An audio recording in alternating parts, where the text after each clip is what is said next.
Muy buenos días. Como cada miércoles en este horario de 9 a 9 y media, este es su programa Economía Actual. Hoy vamos a seguir con el tema que iniciamos la semana pasada de precios de transferencia. Está conmigo nuevamente Emilio Ángeles. Muchas gracias. La semana pasada dimos toda una introducción de qué eran los precios de transferencia, hablamos a grandes rasgos de la importancia en la economía actual de los precios de transferencia, de todo lo que conlleva el que cada una de las administraciones fiscales pues recaude lo que tiene que recaudar conforme a lo que se haga en cada una de sus jurisdicciones. Hoy vamos a hablar de un tema fundamental dentro de precios de transferencia, que es el análisis funcional. El análisis funcional para nosotros en México está dentro de la Ley del Impuesto sobre la Renta, en el artículo 76, en la fracción 9, en el inciso B. El artículo 76, fracción 9 de la Ley del Impuesto sobre la Renta nos da precisamente lo que nosotros interpretamos como el estudio de precios de transferencia. En el inciso A, básicamente lo que tenemos que decir es cuál es la parte relacionada, el domicilio, cuál es la estructura accionaria. En el inciso B, justo es nuestro tema de hoy, que es el análisis funcional, el análisis de todas las funciones, los activos y los riesgos de cada una de las operaciones entre partes relacionadas. Y en el inciso C nos dice que tenemos que poner ahí las empresas, los montos de cada una de las partes relacionadas. Y en el inciso D vamos a poner la metodología de precios de transferencia. Estos puntos, en especial el D lo vamos a decir más adelante en otra sesión, porque es un tema súper amplio, pero hoy nos vamos a enfocar en lo que es el análisis funcional. Como les comentaba, es muy importante en todo lo que es la materia de precios de transferencia, porque nos da la base para conocer de qué es lo que vamos a evaluar, cómo vamos a partir, de qué operación se trata, cómo se realiza, qué hace cada una de las partes, y sobre eso decidir qué metodología, cuál es el margen, etcétera. Entonces, si quieres comenzamos, Emilio. Sí, por supuesto. Hay que recordar que el tema de precios de transferencia es evaluar operaciones intercompañías. Las operaciones intercompañías son las que se realizan entre empresas de un mismo grupo. Entonces, para poder evaluarlas, tenemos que ver la comparabilidad. Y para la comparabilidad tenemos que analizar, en este caso, la función o giro de la empresa, qué activos tiene la empresa, qué riesgos, para poderla comparar luego contra otras compañías, ya sea a nivel de precio contra precio, tasa contra tasa, un margen de rentabilidad, que puede ser un indicador financiero, antiguamente se le llamaba una razón financiera, y en ese sentido, para eso sirve el análisis funcional. Sí, y sobre todo, en este caso lo que nos pide la ley es no solamente a nivel de empresa, sino a nivel de operación, ¿no? O sea, más que nada es porque la empresa puede tener varias operaciones, pero lo importante es centrarnos en la operación con la parte relacionada o en las operaciones con la parte relacionada. Y en ese sentido, evaluar cada una de esas operaciones, qué hace cada una de las partes. Entonces, ¿y cómo vamos a llegar a qué hace cada una de las partes por cada una de esas operaciones? Pues justamente ver cada una qué activos pone, cada una qué funciones pone y cada una qué funciones, qué riesgos, asume, ¿no?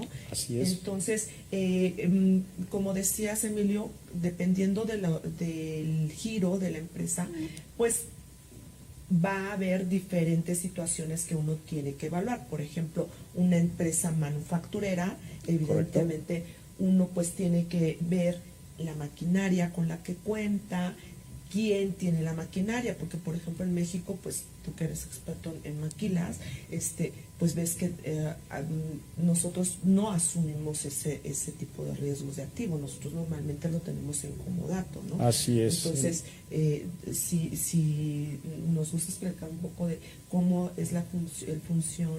Sí, por ejemplo, una empresa manufacturera que le transforma todo el producto, a su parte relacionada para posteriormente vendérselo, Sí, en este caso la empresa maquiladora, por ejemplo, es una empresa con programa IMEX emitido por la Secretaría de Economía, en donde recibe el inventario en préstamo como dato, la maquinaria también, y está dentro de la misma nave industrial de la empresa constituida aquí en México, entonces no es de ella. Y en ese caso, pues es un proceso de transformación, un servicio de transformación. No es lo mismo una empresa con esas características que una empresa que manufactura equipo original, donde sí es propietaria de la maquinaria y del inventario. Sí, porque evidentemente la tasa de retorno que se espera de una u otra, pues es muy distinto, ¿no? Porque evidentemente no es lo mismo que la empresa que es una manufactura de equipo original tenga que asumir el riesgo de la inversión del equipo, que normalmente pues es sumamente amplio, a alguien que ya se lo ponen.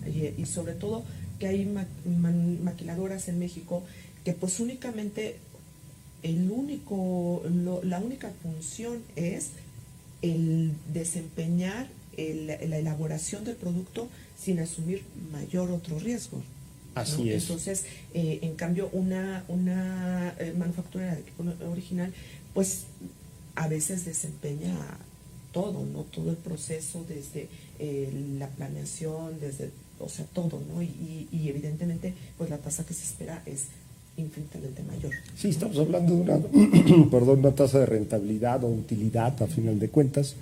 Si nos centramos en un estado de resultados, a lo mejor la utilidad operativa, lo que conocen los americanos, o en un idioma extranjero como el EBIT, en una manufacturera de equipo original, va a ser mayor, no sé, 15% en relación con una empresa IMEX maquiladora, que pues va a ser 6-5%. Entonces, ahí está la diferencia. Evidentemente, hay que ver el giro de la empresa, qué productos produce, ¿sí? Sí, no es lo mismo un producto automotriz, un producto electrónico, que un producto alimenticio, un producto para la salud, o equipos médicos.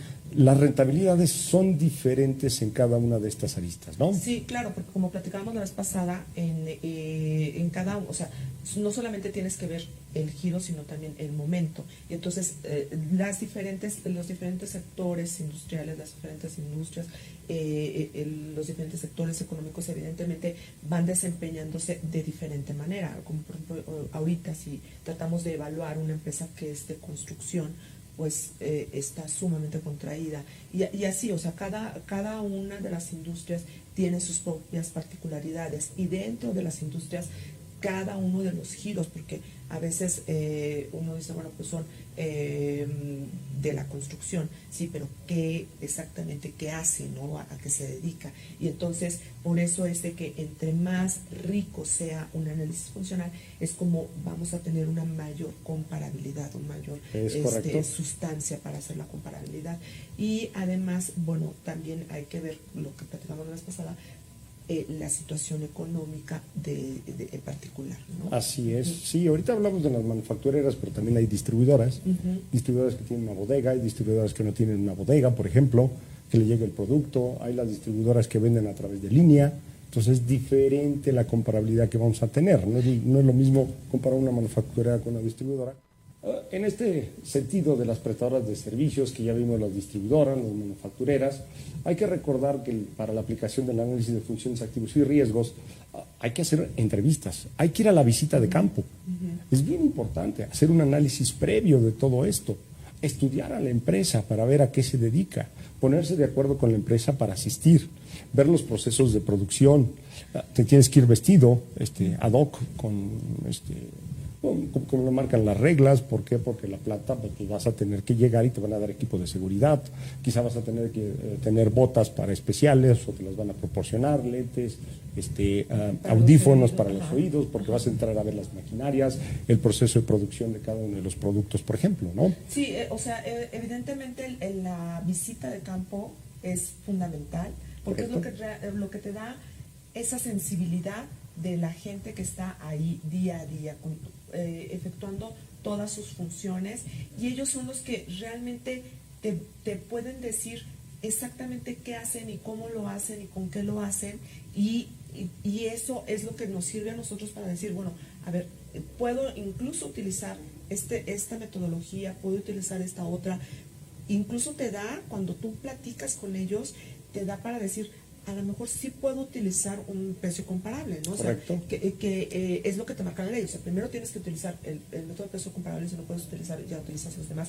Pero a veces uno, cuando platica, por ejemplo, con el financiero, con el fiscalista, que es el jefe del proyecto de precio de transferencia normalmente, ellos pues tienen otra sensibilidad, tienen otra visión, pero tú cuando platicas ya con el ingeniero, con el que está ahí en la operación, pues te da para, incluso para eso, ¿no? Para decir, correcto, vamos, sí. podemos irnos por aquí o por allá. Incluso, por ejemplo, a veces tú platicas con el financiero, con el fiscalista, y te dicen, no, yo no realizo ninguna operación de investigación y desarrollo. Correcto. Y cuando tú vas con el ingeniero, ellos te dicen, no, sí, es que nosotros realizamos tal y cual y así. Tienen pequeños laboratorios en cada una de las empresas donde hacen ese tipo de investigación y desarrollo. Quizá no lo tengan muy claro o registrado dentro de la contabilidad, pero sí lo hacen, a final de cuentas. Nada más hay que ver quién absorbe el gasto, si la empresa o no. Ahora, estamos hablando ahorita de las funciones, el giro de la compañía, de los productos, porque es bien importante los productos, ¿no? No es lo mismo un producto automotriz, electrónico, a un producto para la salud. Es diferente el sector en el cual están para ver la comparabilidad contra qué. Sí, la comparabilidad, como tú comentas, es un precio contra un precio. Y le tienes que ir a preguntar también al de finanzas, oye, ¿estos productos que transformas también se los vendes a empresas que no son del grupo o no? ¿Tienen características similares?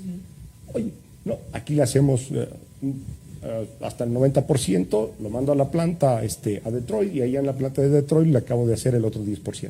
Entonces ya no se parecen tanto a los productos, ¿no? Ahora, esto vamos a pasar a los activos. ¿Qué tipo de activos tiene la empresa, no? Si vemos un balance, tenemos a los activos financieros, pero también tenemos los activos fijos, que es la maquinaria.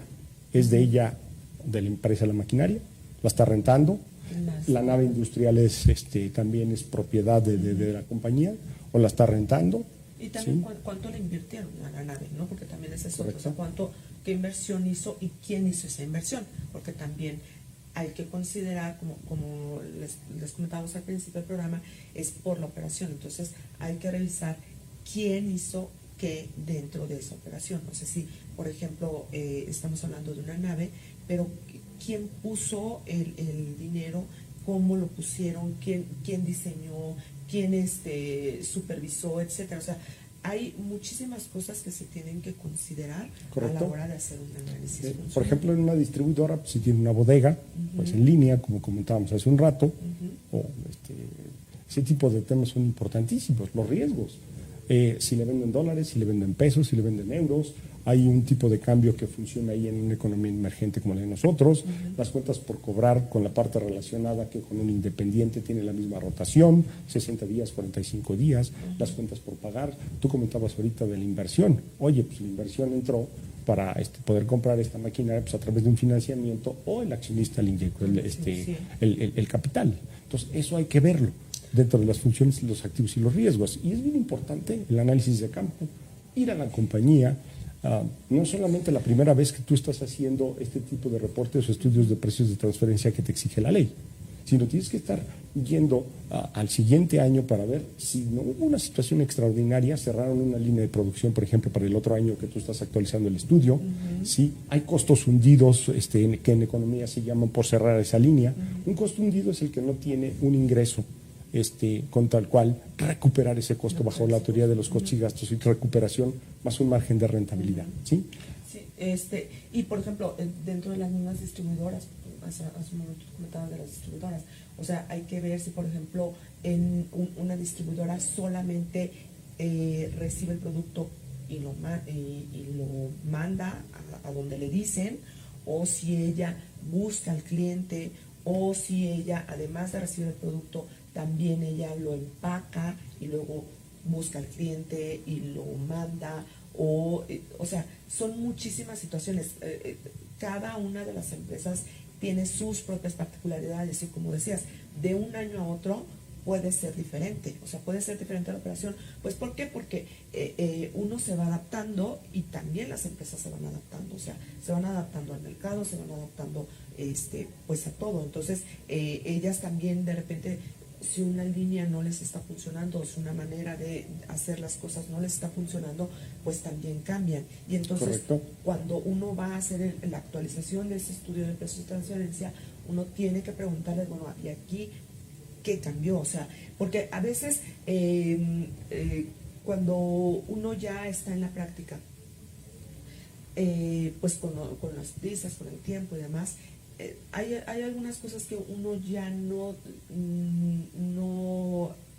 pone, pero es súper importante, sobre todo, por ejemplo, cuando se trata de alguna revisión, ¿no? En materia de precios de transferencia, cuando se trata de una revisión por el SAT, pues es lo que le va a dar a la autoridad todo, o sea, también los elementos. Es un punto bien importante. Existen compañías, por ejemplo, que son manufactureras al mismo tiempo, distribuyen porque compran producto ya terminado, simplemente lo revenden, pero también prestan un servicio de mantenimiento de los productos que hacen. Sí. Entonces tienen 3 actividades dentro de una entidad legal, una persona moral. Sí. Entonces hay que ver si de acuerdo a las normas de información financiera, la segmentación de tu contabilidad está acorde. Sí, claro. Sí, la información contable te debe de arrojar casi un estado de resultados por una actividad, por las 3 actividades que tengan, a final de cuentas.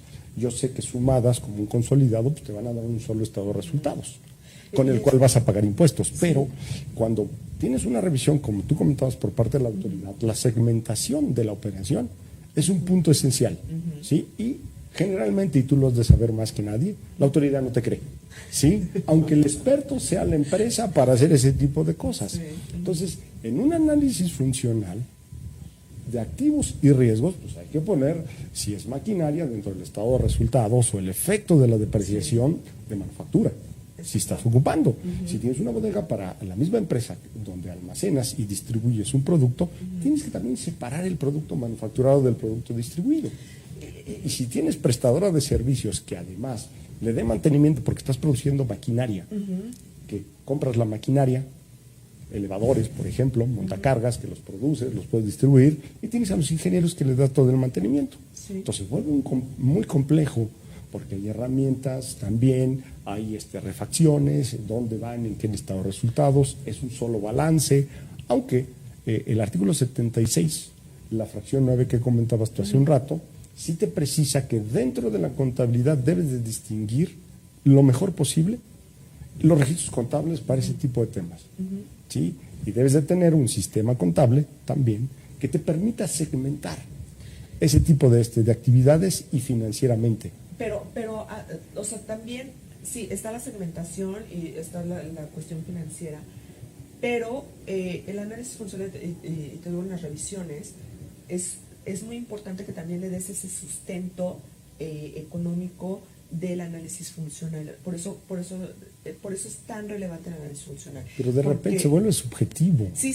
O sea, pero no, tiene que casar. O sea, a lo que voy es de que tiene que casar justo con lo que dices de la información financiera y también con los contratos, ¿no? O sea, porque a veces ya firmaron un contrato que tiene hace muchísimo tiempo, no está actualizado y el contrato dice algo que no es lo que refleja la realidad, ¿no? Uno de los elementos de la comparabilidad que viene en el artículo 179 es que lo contractual sea igual a lo real. Entonces, hay que tener perfectamente definido con este análisis funcional de activos y riesgos cómo funciona, cómo opera la empresa, qué actividades tiene, qué riesgos asume. Los riesgos también son muy importantes porque dependiendo de ese riesgo, pues también te va a dar ese camino, qué comparable vas a usar, ¿no? Es correcto. O sea, qué tipo de comparables, en dónde está cayendo. Y bueno, pues ya ahorita nos vamos despidiendo. Y si me permiten nada más hacer un comentario, yo creo que esta parte de funciones, activos y riesgos que está en la ley todavía le falta lo que vienen en las acciones BEPS. Ah, sí. Sí, porque no te dice dentro del grupo que tengas que incorporar si hay algún activo, sí, tampoco te dice si hay una marca, aunque no la estés ocupando dentro del grupo, sí, las políticas de precios de transferencia al final, si hay una empresa concentradora de financiamientos o tesorera que esté dando préstamos a todo el grupo.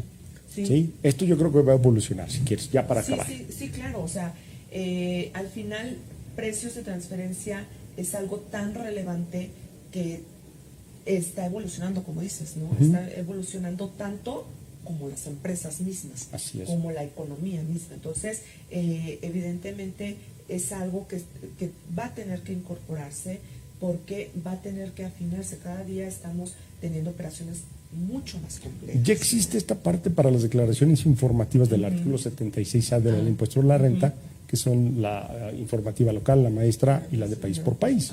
Sí, pero solamente algunas empresas que cumplen ciertas características, como de 700 millones de ingresos acumulables, las que tienen que cumplir con esta obligación. Sí, pero yo creo que, como dices, esto te va a llevar a que en un futuro no muy lejano, creo yo, va a tener que ser para todo, porque pues al final, como les comentaba, o sea, la economía está evolucionando, las operaciones cada día son mucho más complejas. Y se va a volver muy importante con nuestra nueva reforma fiscal del 2020, que van a aprobar en este mes de octubre-noviembre, sí, el legislativo, y hay que ver cómo. Sí, bueno, pues nosotros nos despedimos y los esperamos con más temas de precios de transferencia. Nos faltan varios temas más, porque esto pues apenas está empezando, como les comentaba. Ahorita nada más llevamos el análisis funcional, faltan pues toda la metodología, falta, bueno, o sea, cualquier cantidad de temas que son sumamente importantes. Muchísimas gracias, Emilio. No, al contrario, gracias por la invitación y seguimos aquí. Gracias. Gracias.